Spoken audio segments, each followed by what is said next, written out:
मैं माँ से कहता था कि ये आदमी तुम्हें कभी वफा नहीं देगा, सिरफिरा है, कुछ भी कर सकता है।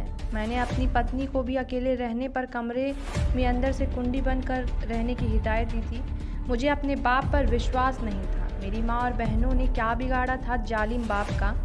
खून के रिश्तों पर हथौड़े बरसाकर बेदर्दी से हत्या करने वक्त बेरहमी से हाथ भी नहीं कांपे। पोस्टमार्टम हाउस में मृतका का पुत्र दिलशाद माँ से कही बातों को याद कर बिलख पड़ा। दिलशाद ने बताया कि आए दिन उसका पिता मां समेत परिजनों के साथ झगड़ा फसाद करता था। पिता की इन्हीं करतूतों के कारण वह कहीं बाहर नौकरी के लिए नहीं जा रहा था, लेकिन बीते दिनों आर्थिक हालात खस्ता होने पर उसने नौकरी की तलाश की और गाजियाबाद की एक मीट फैक्ट्री में उसकी नौकरी लग गई थी। वो वहां नौकरी करने के लिए गया।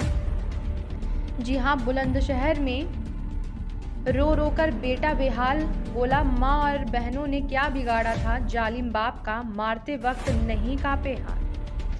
वहीं बता दें कि साथ ही बताया कि करीब 12 वर्ष पूर्व उसका पिता परिवार के साथ पंजाब में मजदूरी करने के लिए गया था, लेकिन आरोपी पिता ने वहां भी मां शकीला के साथ मारपीट की और फरसे से वार कर उसकी हत्या करने की कोशिश की थी, लेकिन तब वह कामयाब नहीं हो पाया। वारदात के बाद वह पूरे परिवार को वहीं छोड़कर शिकारपुर लौट आया था। दिलशाद का कहना है कि तभी से उसे अपने पिता की करतूतों से नफरत होने लगी थी। वह अपनी मां से कहता था कि उस आदमी के साथ ना रहे। वह अपनी मां, बीवी और बहनों को अपने साथ नौकरी पर ले जाना चाहता था, लेकिन ऐसा ना हो सका। आरोपी पिता ने मां और बहनों को मौत की नींद सुला दी।